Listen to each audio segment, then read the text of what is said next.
Hello students, मैं Abhishek Kumar education में आपका स्वागत करता हूं। और इस थर्ड लेक्चर सीरीज़ में हम लोग पढ़ेंगे लॉ ऑफ केमिकल कॉम्बिनेशन। इससे पहले 2 लेक्चर्स हो चुके हुए हैं। अगर आपको वो लेक्चर्स देखने हैं तो हमारे चैनल पे विजिट करके वो वीडियोस देख सकते हैं। और बता दूं कि उस वीडियो में हम लोग क्या क्या पढ़े थे। फर्स्ट लेक्चर में हम लोगों ने पढ़े थे कि केमिस्ट्री का जो बेसिक्स होता है वो क्या क्या होता है। कुछ बेसिक डिफिनीशन देखे थे, इलेक्ट्रॉनिक कॉन्फ़िगरेशन देखे थे। और सेकेंड लेक्चर्स में हम लोग देखे थे कि सिग्निफिकेंट फिगर कैसे कैलकुलेट किया जाता है। अगर आप लोग उस वीडियो को देखना चाहते हैं तो हमारे चैनल पर विजिट करके उस वीडियो को देख सकते हैं। चलिए हम लोग पढ़ते हैं law of chemical combination. Law of chemical combination क्या होता है, उसमें फर्स्ट लॉ आता है law of conservation of mass. Law of conservation of mass ये क्या होता है कि this law was given by Antoine Lavoisier in the year 1789। क्या हुआ कि जो एंटोनी लेबोजियर साइंटिस्ट था, उन्होंने 1789 ईस्वी में लॉ ऑफ कंजर्वेशन ऑफ मास का आविष्कार किया था। इसने बताया था कि matter can neither be created nor be destroyed, it can transform. बताया था कि मैटर को हम ना ही उत्पादन कर सकते हैं ना ही उसका विनाश कर सकते हैं, बस क्या कर सकते हैं, उसका ट्रांसफॉर्म कर सकते हैं one body to another body. समझ गए। तो दूसरा लॉ क्या था कि law of different proportion. Law of different proportion क्या होता है कि this law was given by Joseph Potts. इस लॉ को जोसेफ पॉट्स ने दिया था अकॉर्डिंग टू हिम। अब इस लॉ को जानते हैं कि a given compounds always contain exactly the same proportional of elements by weight। क्या करता है कि जो compounds होता है always contain क्या करेगा, same proportion contain करेगा of elements by weight। ठीक है, आप लोग देख सकते हैं कि यहाँ पे नेचुरल और सिंथेटिक सैंपल है। दो सैंपल लिए हुए हैं हम लोगों ने, नेचुरल सैंपल और सिंथेटिक सैंपल। नेचुरल सैंपल में परसेंटेज ऑफ वेट कितना आपको दिख रहा है, 51.35। और सिंथेटिक्स में भी सेम दिख रहा है, जस्ट सेम। आपको यहाँ डिफिनीशन में ही सेम कर दिया है कि सेम प्रोपोर्शनल। जो कंपाउंड्स हमारे होंगे वो ऑलवेज कंटेन क्या करेंगे, सेम प्रोपोर्शनल कंटेन करेंगे। किसका, एलिमेंट्स बाय वेट। ठीक है, इस लॉ को हम लोग डिफरेंट कंपोजिशन भी कहा जाता है। This law is known as law of different composition. ठीक है स्टूडेंट्स। तो अब तीसरे पे आते हैं कि लॉ ऑफ मल्टीपल प्रोपोर्शनल क्या होता है।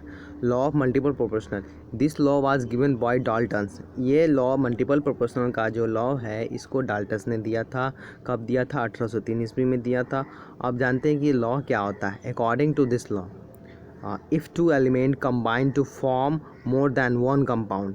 अगर देखा जाए तो ये लॉ कहता है कि according to this law, if two element combine to form more than one compound, क्या करता है कि अगर 2 एलिमेंट कंबाइन होकर एक से ज़्यादा कंपाउंड का निर्माण करता है, तब उसके बाद क्या होगा, the masses of one element का जो मासेस होगा that combined with the fix. अब उसका जो वन एलिमेंट का जो मास होगा वो कंबाइंड हो जाएगा, फिक्स हो जाएगा। Fix mass of other element are, other element के हिसाब से जो फर्स्ट एलिमेंट का जो मास होगा वो फिक्स हो जाएगा, are in the ratio number of a small whole number. ठीक है, एग्जाम्पल हम देख सकते हैं, if hydrogen and oxygen combine. हम हाइड्रोजन और ऑक्सीजन को कंबाइन करके देखते हैं। हाइड्रोजन और ऑक्सीजन को कंबाइन करके पता ही कि क्या बनता है, H2O बनता है। पर उसके पीछे के देखिए, H2 plus half O2 is equal to क्या बनता है, H2O।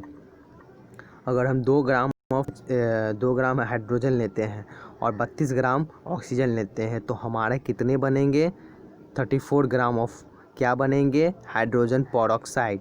H2 plus O2 equal to H2O2। ठीक है स्टूडेंट्स। और फोर्थ में क्या आता है कि गैलुसाक लॉ ऑफ गैसियस वॉल्यूम में एक लॉ आता है, गैलुसाक लॉ।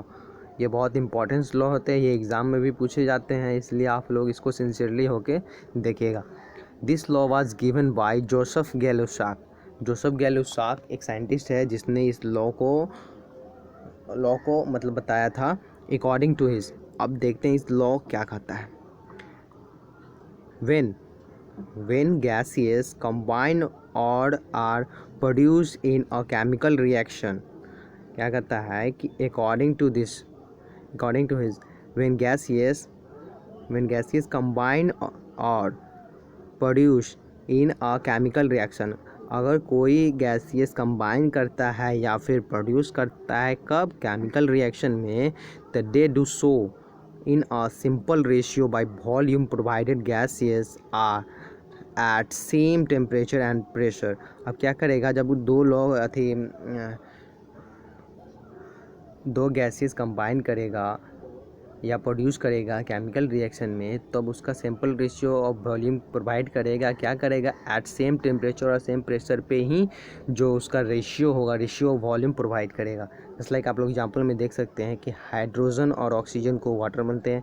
आप देखिए 100 ml ऑफ हाइड्रोजन लिए और 50 ml ऑफ ऑक्सीजन लिए, तो हमारे वाटर कितने 100 ml ही बन रहे हैं, क्योंकि जो ऑक्सीजन होते हैं, ऑक्सीजन हाइड्रोजन में मिक्स हो जाते हैं, टुगेदर हो जाते हैं, लेकिन जो उसकी गणना होती है वो ना हो पाती है।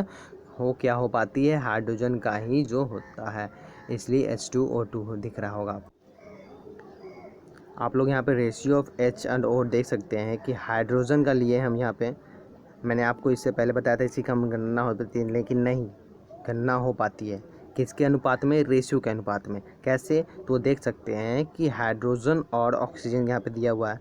अब इसको हम लोग करेंगे तो इसका रेशियो क्या आएगा, 2:1 आएगा, 2:1 आएगा। तो समझ लिए हाइड्रोजन और ऑक्सीजन का रेशियो जो होता है वो 2:1 होता है। कैसे होता है आप लोग यहाँ पे देखते हैं, ठीक है। तो आई होप आपको ये वीडियो अच्छी लगी हो, इसलिए इस वीडियो को लाइक करें, शेयर करें और सब्सक्राइब करना ना भूलें, ठीक है स्टूडेंट्स।